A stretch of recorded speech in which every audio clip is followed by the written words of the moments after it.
So hello এভৰিওয়ান, আজিৰ এই ভিডিঅ'টোত আমি ক্লাছ 12 এছামিছৰ বিশ্বখনিকৰ চেপ্টাৰটোৰ কুৱেশ্যন আনসাৰবোৰ আমি ডিছকাছ কৰিম এইটো ভিডিঅ'ত। সো ভিডিঅ'টো তোমাৰ বাবে খুব ইম্পৰ্টেণ্ট হ'বলৈ গৈ আছে। ইয়াৰ আগতে মই বহুতো তোমালোকৰ চেপ্টাৰ্ছ যিবিলাক আছে ইয়াৰ কুৱেশ্যন আনসাৰবোৰ মই ডিছকাছ কৰিছোঁ, তোমালোকে প্লেলিষ্ট চাই ল'বা। আজিৰ এই ভিডিঅ'টোত আমি বিশ্বখনিকৰ চেপ্টাৰৰ কুৱেশ্যন আনসাৰবোৰ আলোচনা কৰিম। সো প্ৰথমতে তোমালোকে চোৱা, কত কি আছে অতি চমু প্ৰশ্ন। ইয়াৰ 1 নম্বৰ কুৱেশ্যনটো চোৱা। 1 নম্বৰ কুৱেশ্যনটো হ'ল অসমীয়া সাহিত্যত জ্ঞানমালিনীৰ কবি হিচাপে কোনগৰাকী কবি জনাজাত। ইয়াৰ উত্তৰটো হ'ব তোমালোকে এনেকুৱাকৈ লিখিবা, অসমীয়া সাহিত্যত জ্ঞানমালিনীৰ কবি হিচাপে মফিজুদ্দিন আহমদ হাজৰিকাক জনাজাত। ঠিক আছে, তাৰপিছত নেক্সট কুৱেশ্যন 2 নম্বৰটো ভেৰি ইম্পৰ্টেণ্ট কুৱেশ্যনছ। বহুতো প্ৰিবৰ্ডত অহা এই কুৱেশ্যনটো দেখা যায়, তাৰমানে ইম্পৰ্টেণ্ট কুৱেশ্যনছ হয় এইটো। তোমালোকে কুৱেশ্যনটো চোৱা, মফিজুদ্দিন আহমদ হাজৰিকাৰ মৰণোত্তৰ কালত প্ৰকাশিত কবিতা পুথিখনৰ নাম কি? ইয়াৰ উত্তৰটো তোমালোকে এনেকুৱাকৈ লিখিবা, কবিতা পুথিখনৰ নাম হ'ল জ্ঞানমালিনী। সো এইখিনি হৈ গ'ল। তাৰপিছত 3 নম্বৰ কুৱেশ্যনটো চোৱা। 3 নম্বৰ কুৱেশ্যনটো 2016 চনত ফাইনেলত আহিছিল। 2016 চনৰ ফাইনেল পৰীক্ষাত এই 3 নম্বৰ কুৱেশ্যনটো আহিছিল। ভেৰি ইম্পৰ্টেণ্ট কুৱেশ্যন হয়। ঠিক আছে, কুৱেশ্যনটো চোৱা, বিশ্বখনিকৰ বুলি লেখকে কাৰ কথা কৈছে? ইয়াৰ উত্তৰটো তোমালোকে এনেকুৱাকৈ লিখিবা, বিশ্বখনিকৰ বুলি লেখকে বিশ্ব নিৰ্মাণ কৰোঁতা ঈশ্বৰ সৃষ্টিকৰ্তাৰ কথা কৈছে। তাৰপিছত 4 নম্বৰ কুৱেশ্যনলৈ আহিলোঁ। 4 নম্বৰ কুৱেশ্যনটো ইম্পৰ্টেণ্ট। ক'বলৈ গ'লে শৰ্ট কুৱেশ্যন তোমালোকে গোটেইখিনিয়ে চাবা, কাৰণ শৰ্ট কুৱেশ্যনবিলাক বহুতো ইম্পৰ্টেণ্ট হয়। ঠিক আছে, শৰ্ট কুৱেশ্যন আমি ইম্পৰ্টেণ্ট পঢ়িলে নহ'ব, মানে গোটেইখিনিয়ে পঢ়িব লাগিব। 5টা আছে, 5টা ধৰিয়ে পঢ়িবা। তাৰপিছত 4 নম্বৰ কুৱেশ্যনটো চোৱা, বিশ্বখনিকৰ কোন শ্ৰেণীৰ কবিতা? এই উত্তৰটো এনেকুৱাকৈ লিখিবা, আধ্যাত্মিক তথা দাৰ্শনিক শ্ৰেণীৰ কবিতা। ঠিক আছে, তাৰপিছত 5 নম্বৰ কুৱেশ্যনটো চোৱা। 5 নম্বৰ কুৱেশ্যনটো হ'ল মফিজুদ্দিন আহমদ হাজৰিকাৰ কোন যুগৰ কবি? ইয়াৰ উত্তৰটো তোমালোকে এনেকুৱাকৈ লিখিবা, জোনাকী যুগৰ কবি। ঠিক আছে, মিলাই লিখিবা, মফিজুদ্দিন আহমদ হাজৰিকা জোনাকী যুগৰ কবি। ঠিক আছে, তাৰপিছত খ নম্বৰ কুৱেশ্যনটো চোৱা। খ নম্বৰ চমু প্ৰশ্ন। ঠিক আছে, 2 মাৰ্কছৰ এইবিলাক। চ' 1 নম্বৰ কুৱেশ্যনটো চোৱা তোমালোকে। 1 নম্বৰ কুৱেশ্যনটো হ'ল তোমালোকৰ মফিজুদ্দিন আহমদ হাজৰিকাৰ কবিতাৰ দুটা বৈশিষ্ট্য লিখা। এইটো ইম্পৰ্টেণ্ট কুৱেশ্যন, এনেকুৱাকৈ লিখিবা, মফিজুদ্দিন আহমদ হাজৰিকাৰ কবিতাৰ দুটা বৈশিষ্ট্য হ'ল, 1 নম্বৰটো লিখিবা সহজ সৰল ঘৰুৱা ভাষাৰ প্ৰয়োগ। তাৰপিছত 2 নম্বৰটো লিখিবা সহজবোধ্য ৰূপকৰ সহায়ত আধ্যাত্মিক তত্ত্ব সুন্দৰভাৱে প্ৰকাশ কৰা। ঠিক আছে, দুটাই লিখিবা। তাৰপিছত আমি আহিলোঁ 2 নম্বৰ কুৱেশ্যনলৈ। এইটো 2026 চনত আহিছিল, 2023 চনতো আহিছিল। যিহেতু যোৱাবাৰ আহিছে 2026 চনত, চ' 2026 চনত এই কুৱেশ্যনটো আহিছিল, তাৰমানে এইবাৰৰ বাবে তোমালোকে এইটো চাব নালাগে। তথাপিও মই তোমালোকে লিখি লোৱা, চাবা, ইমান ইম্পৰ্টেণ্ট নহয়, যিহেতু যোৱাবাৰ আহিছে এইবাৰ নাহে, ডাইৰেক্ট কথা। ঠিক আছে, চ' কবিয়ে ঈশ্বৰক কিয় বিশ্বখনিকৰ বুলি অভিহিত কৰিছে? চ' ইয়াৰ উত্তৰটো হ'ব, কবিৰ মতে বিশ্ব ব্ৰহ্মাণ্ডখনৰ অনুপৰমাণু, গছ গছনি, তৰু তৃণ, জীৱ জড় সকলোবোৰ ঈশ্বৰৰেই সৃষ্টি। এই সকলোতে তেওঁ বিৰাজমান হৈ আছে। সত্য ৰজ তমো এই 3 গুণৰ অধিকাৰী হৈও তেওঁ নিৰ্গুণ। তেওঁ বিশ্বৰ আত্মাস্বৰূপ আৰু জড়জগতৰ শৰীৰ স্বৰূপ অদৃশ্য ৰূপ সৰ্বব্যাপ্ত। সেয়েহে ঈশ্বৰক কবিয়ে বিশ্বখনিকৰ বুলি কৈছে। ঠিক আছে, তাৰপিছত 3 নম্বৰ কুৱেশ্যনটো ভেৰি ইম্পৰ্টেণ্ট কুৱেশ্যন, এইটো আহিব পাৰে এইবাৰ, 2022 চনত আহিছিল। কুৱেশ্যনটো হ'ল কি, সত ৰজ তম গুণ কি বুজাই লিখা। তাৰমানে এইটো ইম্পৰ্টেণ্ট কুৱেশ্যন হয়। ঠিক আছে, ইয়াৰ উত্তৰটো তোমালোকে এনেকৈ লিখিবা, সত ৰজ তম এনেকুৱাকৈ দি তাৰপিছত এনেকুৱাকৈ লিখিবা, এই 3টা গুণতে, অৰ্থাৎ শক্তিয়ে জগতৰ স্থিতি আৰু লয়। সতগুণ সুখদায়ক আৰু জ্ঞানাত্মক, ই জীৱক সুখত আসক্ত কৰি মুগ্ধ কৰে। ৰজগুণ ৰাগাত্মক, অৰ্থাৎ ই মানুহক বিষয়ত আসক্ত কৰে। তমগুণ অজ্ঞানৰ পৰা হয়, ই জীৱৰ মুখ উৎপাদন কৰে আৰু প্ৰমাদ আলস্য আৰু নিদ্ৰাৰ দ্বাৰা সকলো ঢাকি ৰাখি জীৱক মুখপাশত বন্দী কৰে। সত গুণৰ অধিকাৰী হ'লে জ্ঞান আৰু সুখ পোৱা যায়। ৰজগুণে দুখ নমাই আনে আৰু তমগুণে জীৱনলৈ অজ্ঞানতা নমাই আনে। চ' এইখিনি লিখিবা। তাৰপিছত 4 নম্বৰ কুৱেশ্যনটো চোৱা। তোমালোকৰ 4 নম্বৰ কুৱেশ্যনটো কি আছে, মফিজুদ্দিন আহমদ হাজৰিকাৰ 2খন কাব্যপুথিৰ নাম লিখা। চ' 2খন কাব্যপুথিৰ নাম লিখিব দিছে। এটা হ'ব, 1 নম্বৰটো হ'ব জ্ঞানমালিনী, 2 নম্বৰটো হ'ব তত্ত্ব পাৰিজাত। ঠিক আছে, 1 নম্বৰটো তোমালোকে লিখিবা জ্ঞানমালিনী, 2 নম্বৰটো হ'ব তত্ত্ব পাৰিজাত। তাৰপিছত 5 নম্বৰ কুৱেশ্যনলৈ যাওঁ আমি। 5 নম্বৰ কুৱেশ্যনটো চোৱা, কবিয়ে বিশ্বখনিকৰক কিয় সৰ্বব্যাপী সৰ্বশক্তিমান বুলি আখ্যা দিছে?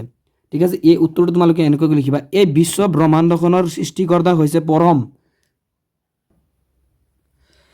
ঈশ্বৰ ভগৱান তেওঁক জোন বেলি তৰা গ্ৰহ সমস্ত জীৱ আৰু জড় জগত সৃষ্টি কৰিছে তেওঁ হৈছে সৰ্বব্যাপী অৰ্থাৎ সৃষ্টিৰ সকলোতে তেওঁ বিৰাজমান তেওঁৰ পৰাই সকলো বস্তুৰ উৎপত্তি হৈছে আৰু তেওঁতেই সকলো লীন হয় তেওঁ মহাশক্তিশালী তেওঁৰ প্ৰভুত্ব সকলোতে আছে আমি তেওঁৰ আকাৰ দেখা নাপাওঁ যদিও সৃষ্টি জগতৰ সকলোবোৰ বস্তুৰ মাজত তেওঁৰ অস্তিত্ব অনুভৱ কৰোঁ সেয়েহে কবিয়ে বিশ্বখনিকৰক সৰ্বব্যাপী সৰ্বশক্তিমান বুলি আখ্যা দিছে তাৰপিছত তোমালোকৰ গ নম্বৰৰ আহি গ'ল দীঘল প্ৰশ্ন এইবিলাক তোমালোকৰ 5 মাৰ্কছ বা 4 মাৰ্কছো থাকিব 5 মাৰ্কছ 3 মাৰ্কছৰ কেতিয়াবা থাকে মানে এইবিলাক লং কুৱেশ্যনছ হয় লং কুৱেশ্যনবিলাক আমি ডিছকাছ কৰিম 1 নম্বৰটো চোৱা বিশ্বখনিকৰ কবিতাটোৰ মাজেৰে কবিয়ে প্ৰকৃততে কাৰ কথা কৈছে আৰু কি ভাৱ প্ৰকাশ কৰিব বিচাৰিছে এই কুৱেশ্যনটো ইমান ইম্পৰ্টেণ্টো নহয় তথাপিও লিখি ল'বা তাৰমানে বিশ্বখনিকৰ কবিতাটিৰ মাজেৰে কবিয়ে বিশ্ব ব্ৰহ্মাণ্ডৰ সৃষ্টিকৰ্তা পৰম ঈশ্বৰৰ কথা কৈছে বিশ্বখনিকৰ মানেই বিশ্বৰ সৃষ্টিকৰ্তা এই বিশ্ব ব্ৰহ্মাণ্ডত থকা সকলোবোৰ বস্তু তেওঁৱেই সৃষ্টি কৰিছে তেওঁ সত্য ৰজ তমো গুণৰো অধিকাৰী এই তিনি গুণৰ অধিকাৰী হৈও তেওঁ এই তিনি গুণৰ ঊৰ্ধত অৰ্থাৎ এটাতো লিপ্ত নহয় এই বিশ্ব ব্ৰহ্মাণ্ডত ঈশ্বৰৰ বাহিৰে কোনো বস্তুৰ অস্তিত্ব নাই তেওঁৱেই সকলো জুৰি আছে সকলোৰে মূল কাৰণ তেওঁৱেই মাত্ৰ আমাৰ দেখাৰ ভ্ৰম এই ভাৱটোৱেই কবি মফিজুদ্দিন আহমদ হাজৰিকাদেৱে বিশ্বখনিকৰ নামৰ কবিতাটিৰ মাজেৰে প্ৰকাশ কৰিছে ঠিক আছে প্ৰকাশ কৰিছে তাৰপিছত যিটো তোমালোকৰ 2 নম্বৰ কুৱেশ্যন আছে 2 নম্বৰ কুৱেশ্যনটো সকলোতে আছে তেওঁ কিন্তু নেদেখে কিয় উৰণিৰে মুখ ঢাকি থাকে ওচৰত এই কবিতা ফাঁকিৰ মাজেৰে কবিয়ে কি ভাৱ প্ৰকাশ কৰিব বিচাৰিছে লিখা এইটো 2013 চনত কিন্তু আহিছিল 2013 চনত সো এইটো মানে ইম্পৰ্টেণ্ট কুৱেশ্যন হ'ব এইটো তোমালোকে মুখস্থ কৰিবা সো ইয়াৰ উত্তৰটো তোমালোকে এনেকৈ লিখিবা কবিতা ফাঁকিৰ মাজেৰে কবিয়ে ক'ব বিচাৰিছে যে নিৰাকাৰ হৈও ঈশ্বৰ সকলোতে বিৰাজমান এই বিশ্ব ব্ৰহ্মাণ্ডখনৰ সকলোতে ঈশ্বৰৰ অস্তিত্ব বিৰাজমান হোৱাৰ বাবে জড় জীৱ লগতে সৃষ্টি জগতৰ প্ৰতিটো অণু পৰমাণুতে ঈশ্বৰ নিহিত হৈ আছে কিন্তু আমি চাক্ষুষ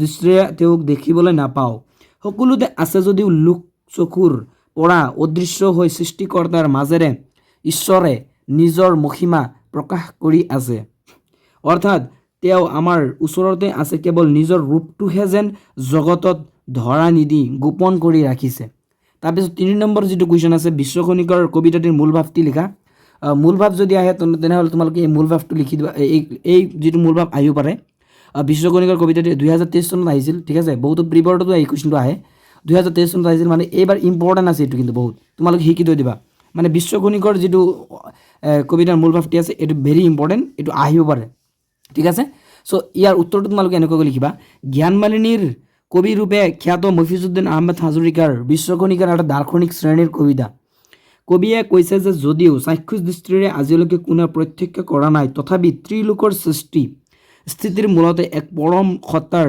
অস্তিত্ব অনুভৱ কৰিব পাৰি সেই পৰম সত্তাইহে সকলোকে এক আত্মীয়তাৰ জৰিৰে বান্ধি ৰাখিছে তেওঁৰ মহিমাৰ কথা কৈ অন্ত পেলাব নোৱাৰি গছৰ প্ৰতিটো পাতেও তেওঁৰ মহিমাৰ কথাকে বখানে সকলোতে সেই পৰম সত্তা বিৰাজমান সকলোৱে তেওঁৰ অস্তিত্ব অনুভৱ কৰে তেওঁ মায়াৰ উৰণিৰে মুখ ঢাকি ওচৰতে থাকে যদিও কোনেও তেওঁক বিচাৰি নাপায় সতৰ ৰজ তম তিনিও গুণ তেওঁতে বিৰাজমান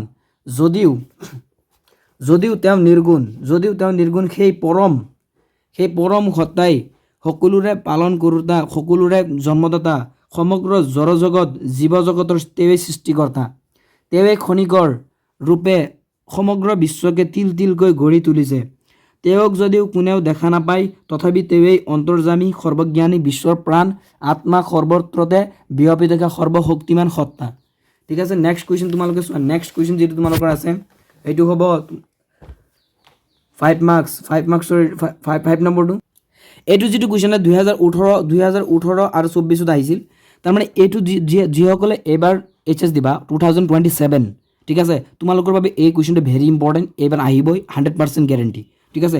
তো তোমালোকে এইটো মুখস্থ কৰিবা। প্ৰসংগ সংগতি দৰ্শাই ব্যাখ্যা কৰা। তেৱে কাম তেৱে কৰ্মী তেৱে কাৰিকৰ, নিশ্চয় নিশ্চয় তেৱে বিশ্বখনিকৰ। এইটো মোষ্ট ইম্পৰ্টেণ্ট। মই আকৌ এবাৰ কৈ আছোঁ, মোষ্ট ইম্পৰ্টেণ্ট কুৱেশ্যন এইটো, তোমালোকে এতিয়া মুখস্থ কৰিবা। উক্ত কবিতা ফাঁকি আমাৰ পাঠ্যপুথিৰ অন্তৰ্গত মফিজুদ্দিন আহমদ হাজৰিকাৰ দ্বাৰা ৰচিত বিশ্বখনিকৰ নামৰ কবিতাটিৰ পৰা তুলি দিয়া হৈছে। তাৰপিছত লিখিবা নিৰ্গুণ নিৰাকাৰী পৰম ব্ৰহ্মৰ স্বৰূপ প্ৰকাশ কৰিবলৈকে আধ্যাত্মিকতাবাদী কবিগৰাকীয়ে কবিতা ফাঁকি প্ৰকাশ কৰিছে। তাৰপিছত পেৰেগ্ৰাফ চেঞ্জ কৰি তোমালোকে এনেকৈ লিখিবা যে কবিতা ফাঁকিৰ জৰিয়তে দাৰ্শনিক ভাৱধাৰাৰ স্বৰূপ প্ৰকাশ কৰা হৈছে।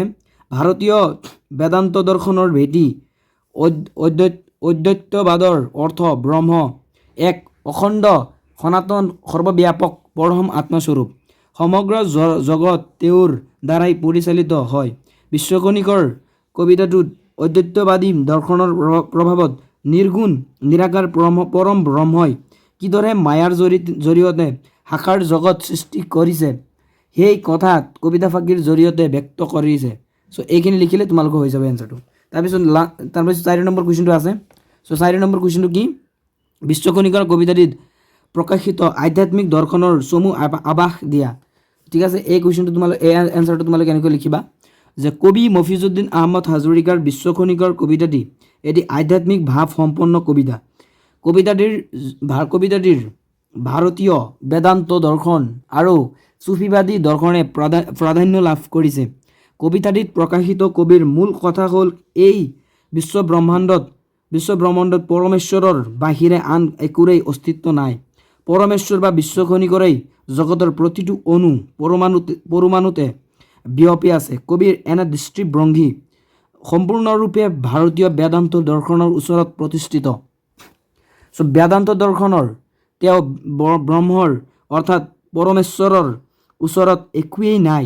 বেদান্ত উপনিষদৰ আন এটা নাম। উপনিষদৰ মূল বক্তব্য ব্ৰহ্ম সত্য জগতমিছা জীৱ আৰু জড়ৰৰ কোনো ভেদ নাই। কবি মফিজুদ্দিন আহমদ হাজৰিকাই উপনিষদত বৰ্ণিত তত্ত্বৰ দৰে কৈছে যে এই বিশ্বব্ৰহ্মাণ্ডত বিশ্বখনিকৰে সকলো।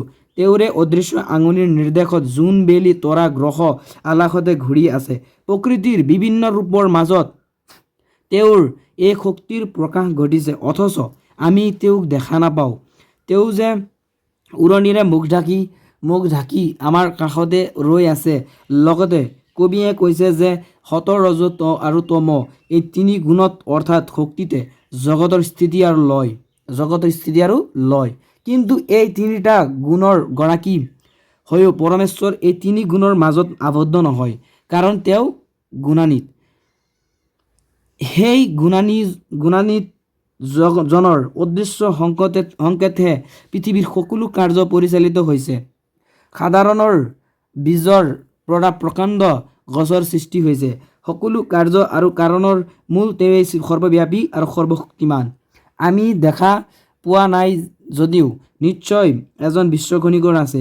এইদৰে কবি মফিজুদ্দিন আহমদ হাজৰিকাই বিশ্বখনিকৰ কবিতাটিত আধ্যাত্মিক ভাৱ সুন্দৰভাৱে প্ৰকাশ ঘটিছে। ঠিক আছে। এইখিনি আছিল আমাৰ বিশ্বখনিকৰ চেপ্টাৰ্ছ। নেক্সট আমি আৰু কোনটো চেপ্টাৰ্ছ তোমালোকৰ লাগে তো তোমালোকে কমেণ্ট কৰিবা, মই দিবলৈ ট্ৰাই কৰিম। চ' এইখিনিয়ে আছিল আজিৰ এই বিশ্বখনিকৰ চেপ্টাৰ্ছটো। নেক্সট আৰু তোমালোকৰ মই আৰু বহুতো ভিডিঅ' তোমালোকৰ ক্লাছ 12 আছামিছৰ মই আপলোড কৰিছোঁ। তোমালোকৰ যদি আৰু ভিডিঅ' লাগে তোমালোকে চেনেলটো ছাবস্ক্ৰাইব কৰি দিবা। মই তোমালোক কমেণ্ট কৰাৰ লগে লগে তোমালোকৰ চেপ্টাৰ্ছবিলাক মই লৈ আহিম। ঠিক আছে। এতিয়া কথাটো হ'ল এইবাৰ যদি তোমালোকে HS দিবা তেনেহ'লে মোৰ চেনেলটো তোমালোকৰ বহুতো হেল্প কৰিব। চেনেলটো ছাবস্ক্ৰাইব কৰি থ'ব পাৰা।